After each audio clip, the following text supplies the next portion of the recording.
in real time. Or if you just have something nice you want to say, by all means, put it in the chat box. We love nice messages. And if there is a question that we don't get back to you in real time, of course, we'll include it in our Q&As on the presentation when it is sent out with the recording. Just a heads up, the two are probably going to come separate like they did last month. We have some issues here with our IT department with space. We thought they had fixed it for us, but alas, they're telling us we don't have enough space, and so it's not allowing us to record on top of our presentation. But Asia is recording for us like she did last time, and you'll get the two together. It'll just take a little doing to be able to listen and watch at the same time. So we're sorry about that. We are continuing to work on it. And as soon as we get it to where it works again, we'll do it the right way, the way we like to do it. So here is our overview. And well,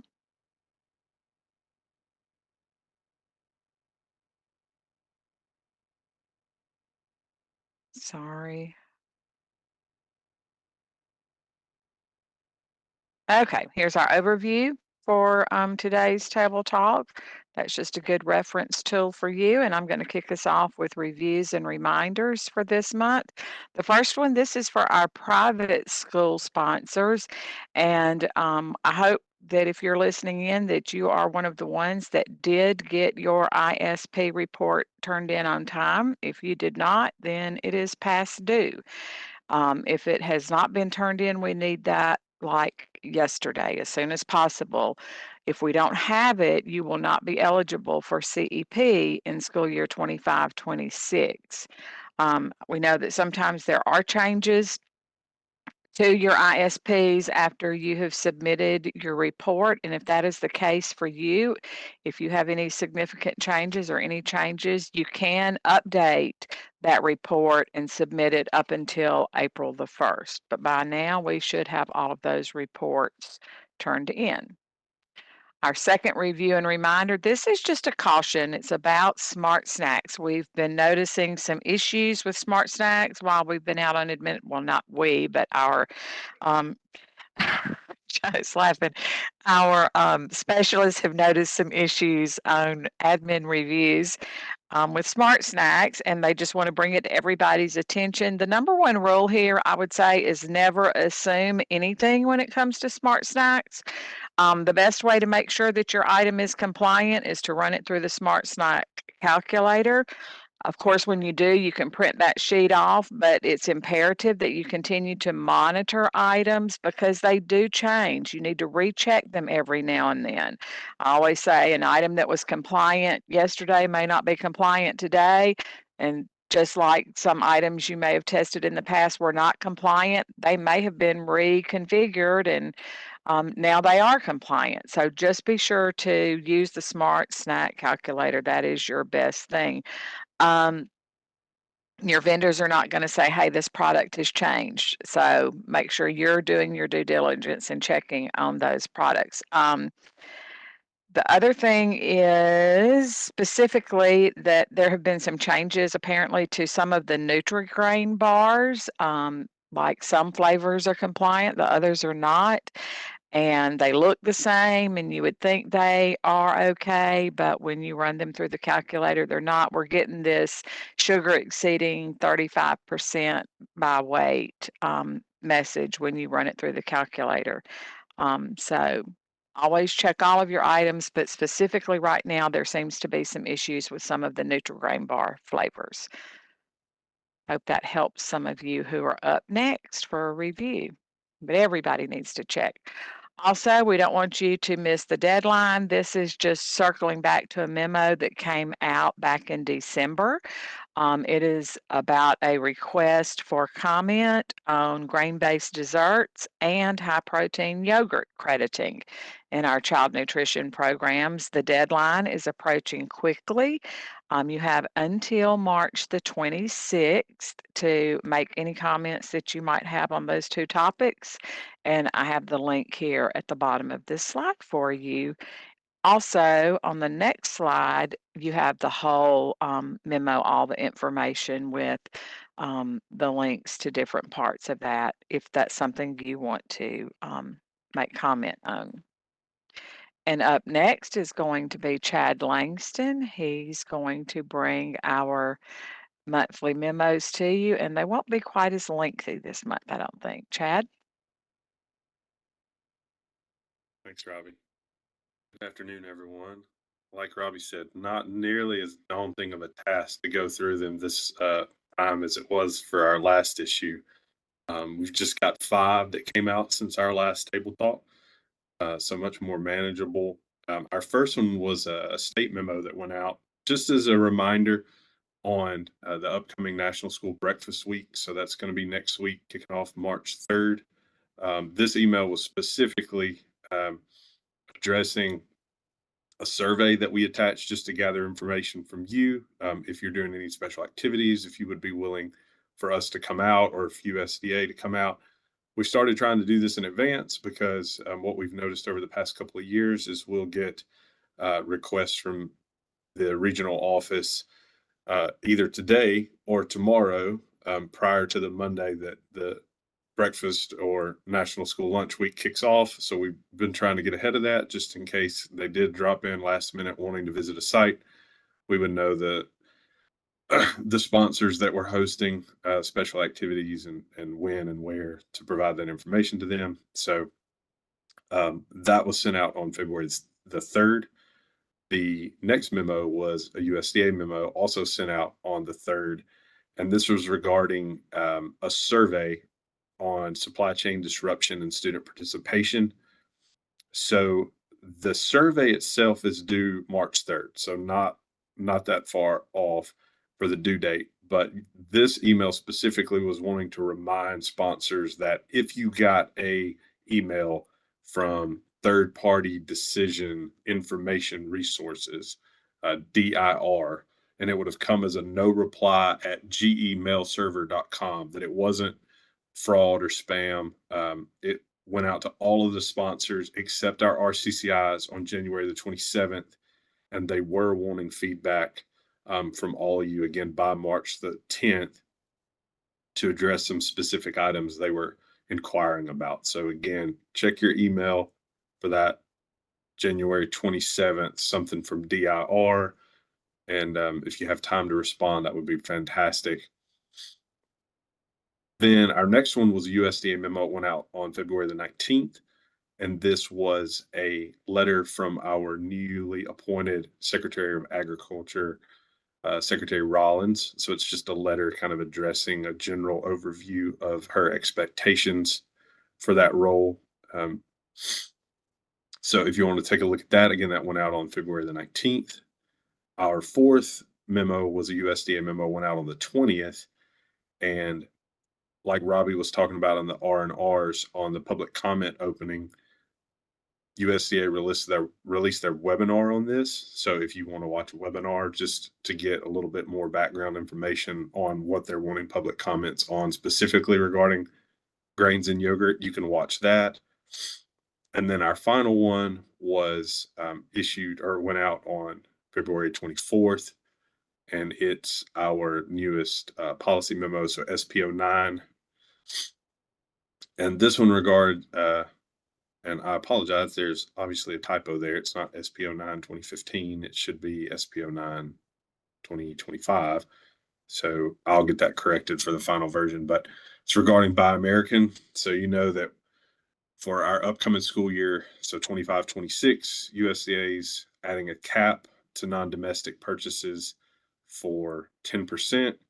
But along with that, this memo is basically officially offering an accommodation, somewhat of a waiver for that 10% threshold for those sponsors anticipating that they won't be able to meet it. So we have a final rule, and then immediately after we have some flexibility for it. So if you feel like you're going to need that, there is a form on there that you can complete and submit to us. We're still awaiting further instruction on this. There's still a lot of uncertainty and questions from state agencies across the country regarding how we're going to implement this as far as from an admin review standpoint, what our sponsors' level of checking should be, what our level of checking should be, what USDA's expectation of us checking these items are to be. Again, we've really got more questions than answers at this point. We're hoping to be able to provide some more robust instruction at our upcoming spring conference in May. I know that's approaching relatively quickly, so we're going to need a lot more information to come out between now and then in order for that to be a fairly effective session. But we're crossing our fingers that we're going to have more information for everyone at that time. So while you have that memo, again, we've still got some questions surrounding that as far as the process of submitting these accommodations, how we're going to review, approve that, et cetera. As always, if you have any questions on any of that, feel free to put it in the chat, or you can shoot us an email outside of the webinar, and we'll do our best to get you a response.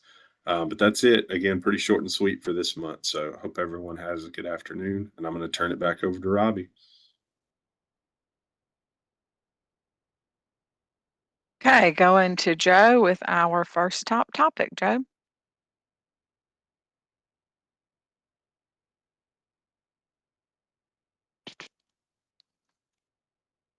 All right. It's equipment grant time. These are our winners for the FY24 equipment grant. That was capped at $40,000 this year because of the lower funds that we received. We have Bibb County, Colbert County, Chickasaw City, Gadsden City, Haleyville City, and Cornerstone Schools of Alabama.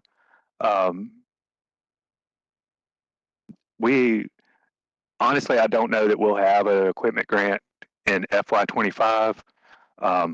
With everything going on in Washington, that may not make it into the budget. But if you applied for the 23 grant and weren't awarded, but purchased and installed equipment, please email me, because we do have funds from that equipment grant, and those will go to anybody that purchased, because we don't have time for you to do the whole procurement process. But if you've already purchased and installed and paid, then let me know, and we can possibly see about getting you reimbursed for that. But that's all I have for this top topic.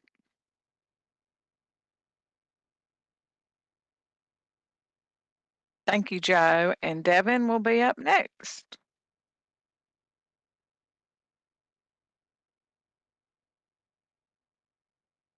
Hello, everyone.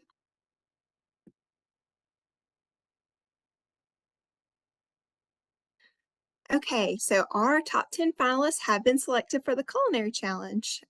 We had a really great turnout for this. And so congratulations to all of the winners. And I just want to encourage anyone that didn't get it this time, please apply next time. We are hoping to be able to do this again next year. So we have Andalusia Elementary School, Gulf Shores High School, Haleyville Elementary, Holy Family School in Huntsville, Homewood High School, Lead Academy Charter School, Wacoochee Elementary School, Pell City High School, Restoration Academy, University Charter School. So we have a good mixture of public schools, private schools, and charter schools participating in this. So we have just finalized getting everyone's preferences for the recipes that they want to test. And districts will be receiving their recipes, and they will begin testing in April. So some of the recipes that we have coming up for testing are yellow squash salad, kale smoothie, roasted broccoli, coleslaw, and a peanut butter oat breakfast bar. So these districts will also receive culinary training this summer. And if there are empty spots in any of those summer culinary trainings, other districts will be able to attend those trainings as well. So more information to come on available classes for all districts.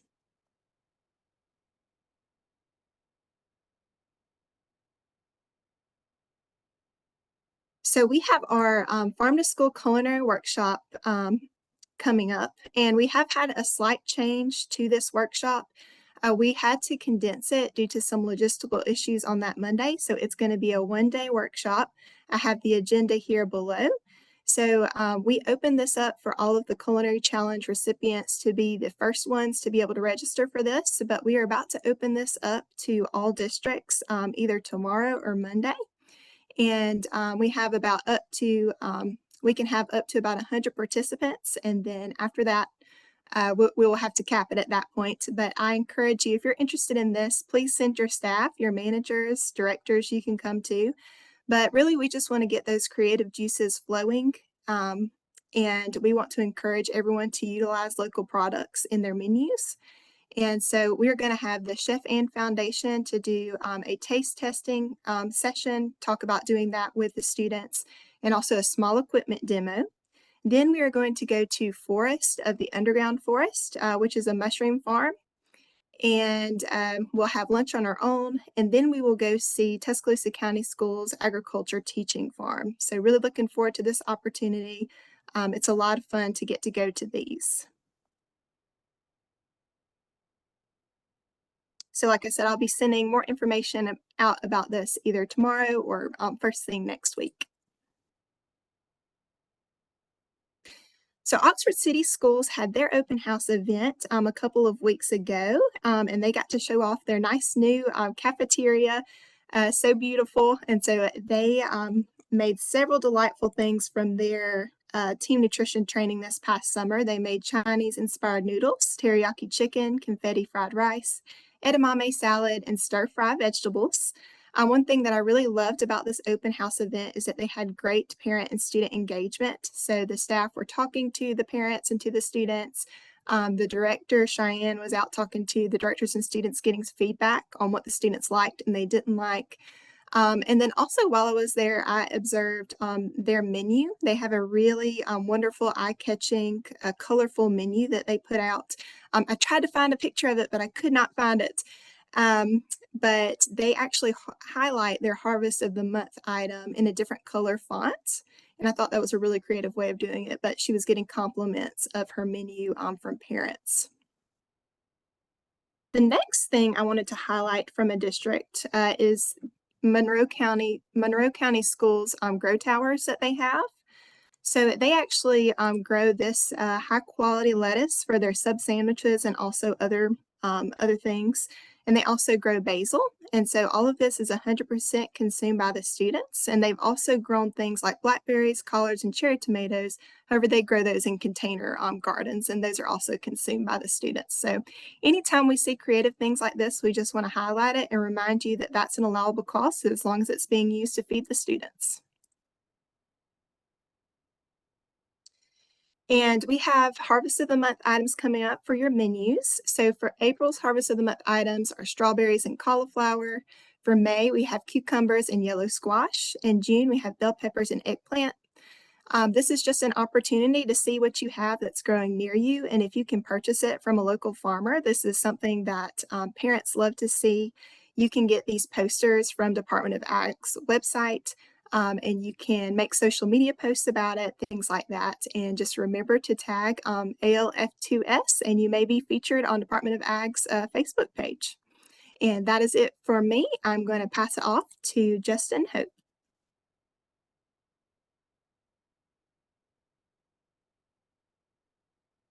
Alrighty. So I've only got one short thing this month. That's the Link School Nutrition webinar that's coming up tomorrow. This is available to all directors and staff who use Titan.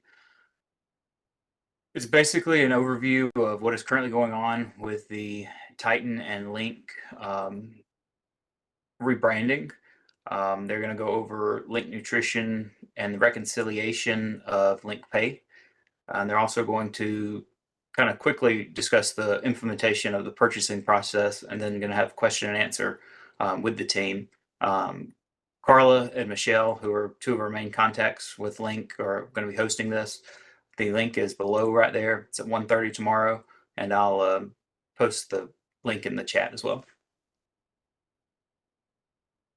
That's all I've got. Back to Robbie. Thank you, Justin. I want to talk about all things training now. You can see that We have training scheduled and on the calendar through fall conference. And so up first is our spring training. The spring conference that we do in conjunction with ASNA. By now, everybody should have all of their plans buttoned up for that. It's the first week of May. I keep hearing more and more great things about that conference and some of the people they're bringing in and the activities that are planned. I think it's going to be a great time for everyone.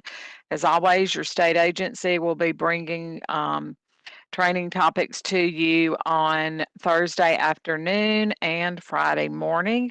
The majority of our topics will be focused, in fact, all of our topics will be focused on all things financial. So you won't want to miss that. We do have our agenda in final form, and I hope to get that out to you next week. Some people like to have that in advance. So we're just going to go ahead and email it out. We also have new managers training on the books already. That's going to be in June at Shelby County Instructional Services Center, as always. So that will be for new managers on the 25th and 26th of June. Our administrative review training will take place here in Montgomery in July on the 29th and 30th. So for those people who will be on the administrative review schedule for the next school year, that is a by invitation only training. So if you don't get an invitation, we're sorry, but if you think it might be your turn to be up, be on the lookout for your invitation and go ahead and mark your calendars. That's when the AR training will take place. We will be training new directors for next year here in the Gordon Persons building again. We do that in conjunction with ICN, so it is a 4-day training. We actually have all 5 days listed there. We're working out the logistics of exactly how that'll be. We're not sure yet if we're going to have everyone come in on Monday afternoon or if we're going to wait until Tuesday. So stay tuned, block that week out if you know you're going to have new directors in your area for that training. Of course, we'll get invitations out. Fall conference, as you know, we announced last year before we left that we will be back at the Grand Hotel. I did work and try to get our week set, and so we asked you for your opinions, and the majority of the people picked the week of November the 12th, 13th, and 14th. Of course, that starts on Monday the 10th. We will be doing our typical training that Wednesday, Thursday, and Friday, but you know that probably Tuesday we'll have Department of Ag coming in, and there could be some other summit meetings, and I'm sure Devin has some things going on as well. So we'll have all that together. So just kind of block that week out and know that that is the week for conference. I want to say I've sent an email out to a couple of you who had sent me a message asking about the dates for fall conference, and I think I inadvertently gave incorrect dates, and I apologize for that.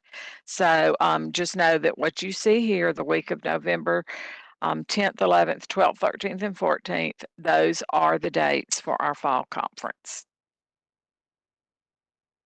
So just one more reminder for spring, which is right around the corner, we'll be in Huntsville at the Von Braun Center. This is the slide that has the information in case you've not registered. I can't imagine that we have anybody that's not registered, but here you have the QR code that you can sign into to register for that. So that's all things training. If you have questions, be sure to let me know. And of course, those trainings are not up for registering right now. When it's time, we'll send the email out, the announcement, and let you know where to go to get registered. So don't go try to register yet. It's not time.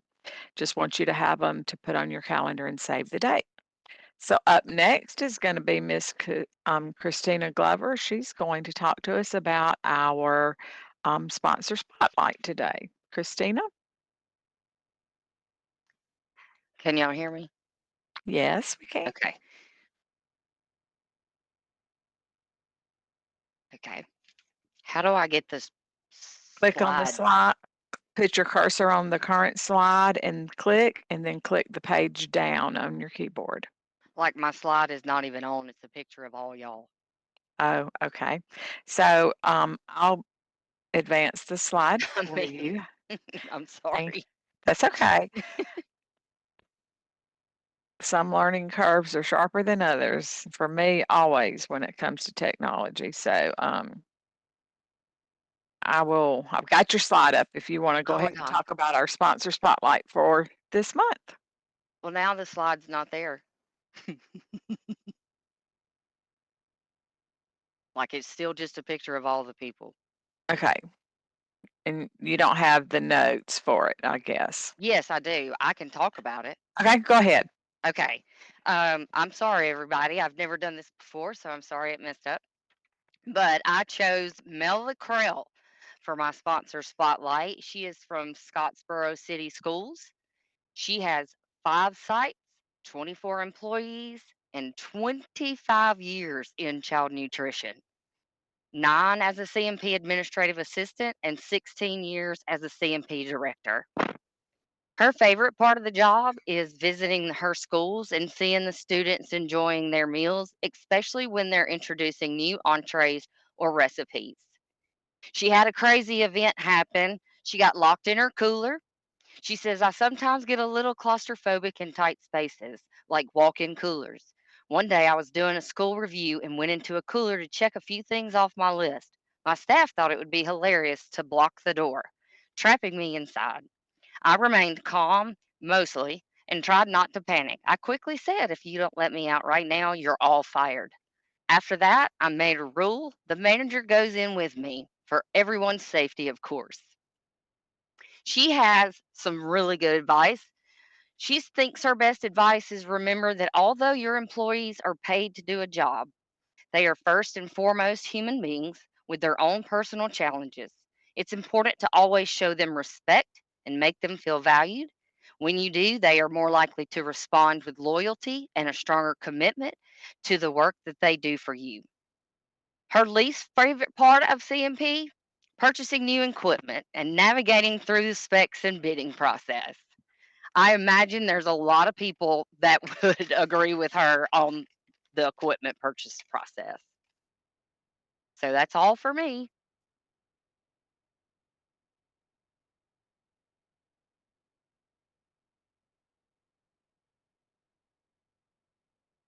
All right, Christina, thank you so much. And good for you, Melva. I can't believe you got locked in your freezer. That's terrible. I would have fired my employees too. I'm always, when I used to have to go in the freezers, I kept one eye on it to make sure I could still get out in a hurry. That's crazy. All right, so here is our, well, now my computer's not wanting to do its thing. I promise I'm going to take you to the QR code.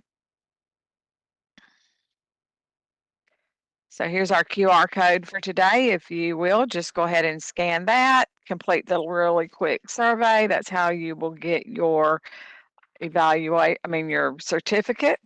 I'm going to keep the chat window open for a few minutes in case there are any questions. I haven't seen anything, but that doesn't mean they're not there. And we will get this recording and PowerPoint out to you just as quickly as we can. Next month is March, and we will see you towards the end of March for our next issue of Table Talk. Let us know if you need us here at the office. We're always happy to help.